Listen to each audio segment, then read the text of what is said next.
Souls fall in love with you for only two reasons, and it has nothing to do with your smile, your body, or what you appear to be. That's what seduces masks. But souls speak a different language. Souls do not surrender to the superficial. They're not impressed by the character you've crafted. They are unmoved by your successes, your achievements, your titles. Souls are not in a rush. They're not hungry to show off. They only recognize two things, your truth or your wound. And for one of those two, they stay. Yes, listen carefully.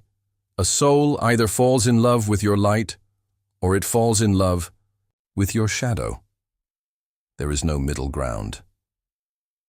First reason, your truth.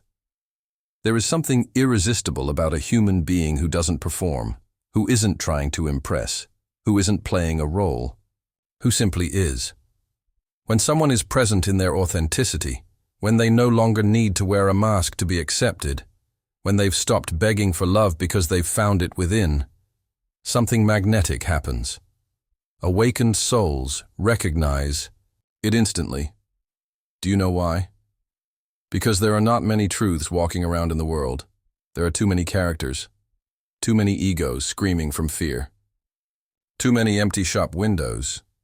But when someone embodies their truth without needing to defend it, without forcing it onto others, just living from it, that person becomes a mirror. And the souls who haven't forgotten themselves feel it. They can't help it. It's like a fresh breeze in the middle of the desert. It's like remembering who you are by seeing someone who hasn't forgotten. Truth doesn't scream, doesn't seduce, doesn't impose, but it transforms. And that is what makes it irresistible. Second reason, your wound, the other reason. A soul stays is because it has recognized your wound, and it feels at home there. But beware, this is not true love. It is recognition of what has not been healed. It is affinity, born of pain. Sometimes two souls meet not because they are ready to bloom together, but because they share the same fracture, and instead of healing each other, they cling to one another, from need, from emptiness, from the wound one reflects in the other. And that's why, so often, what we call love is just trauma making a connection. It's loneliness hugging another loneliness. It's lack dressed up as destiny. Souls don't always stay for what you give. Sometimes they stay for what you cannot give, because they carry that same void inside. And they believe that by filling it with you, they'll finally find peace. Which one are you? This is the real question. Are you attracting love from your truth, or are you trapping others from your wound? Not every connection is love. Not everything. Intense is deep. Not everything that moves you transforms you. Sometimes what hurts is just an old story repeating itself. And this is the hardest truth to accept. Not everyone who enters your life comes to love you. Some only come to reflect what you still haven't healed. How do you know if a soul loves you from truth? It's simple. They don't demand that you be different. They don't need to change you. They don't need you to explain your scars or hide your past. A soul that loves from truth, loves without possessing, stays without invading, and is there even when you forget who you are. How do you know if someone stayed for your wound? Because there is anxiety, there is fear, there is control, there is a need to label, to secure, to own. Because the connection is full of expectations, because silence feels uncomfortable, because love is measured, demanded, negotiated. A soul that fell in love with your wound is not really with you. They're with the story their mind projected onto you, and sooner or later, they'll blame you for not saving them. Why do we, as a society, need to be in a relationship? Because it's a collective illusion. From childhood, we're injected with an idea. that without a partner we are incomplete, that someone is missing, that we must find our other half. And that has made us emotional addicts. Begging for affection. Society doesn't celebrate the free soul. It celebrates the one who conforms.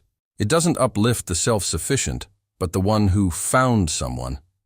And what kind of love is born from that pressure? A conditional one based on fear, one that needs, not one that chooses.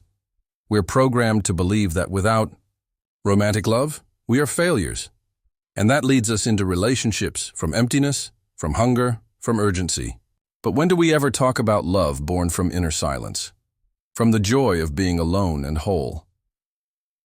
The need for a partner is a symptom of a wounded society, one that has forgotten how to love itself. That's why souls cling. That's why bodies grow desperate, not out of love, but out of absence of self. The awakening, choosing yourself from truth. There comes a moment when the soul no longer plays the game. It no longer wants broken love, nor bleeding bonds, nor mirages dressed up as love. And in that moment, something sacred happens. You choose yourself. You choose yourself from truth. And you no longer need anyone else to choose you. So when another soul arrives, it's not to complete anything. Not to fill, not to rescue, but to celebrate. To share from abundance, from freedom, from presence. That kind of love, it does transform. Because it doesn't come from fear. It comes from being. How to be open to true love and still. Be free. True love is not a contract. It's not a shared cage. It's not I belong to you and you owe me. Loving for real is an art. It requires maturity, presence, and above all, inner freedom. It's not about finding someone. It's about emptying yourself of the desire to possess, cleansing the wounds that scream for company, dismantling the idea that love is a goal. The focus should not be on getting a partner, but on opening yourself to love as an experience, as a sacred space where you can expand without losing yourself. Real love does not limit, it expands. It doesn't reduce, it deepens. It doesn't control, it frees. And only when you no longer need love are you ready to receive it. Because loving in freedom is the highest form of spirituality. What are you attracting? So now I leave you with this question, not as something beautiful to ponder, but as a bomb meant to wake you up. What kind of souls are you attracting? The ones that recognize your light, or the ones that cling to your shadow? Because the truth is simple. What you haven't healed becomes the magnet for your relationships. And as long as you keep hiding, you'll keep attracting those who haven't found themselves either. But when you show up, when you truly show up, only awakened souls will be able to see you. Share your experience in the comments. Let this space be one of truth.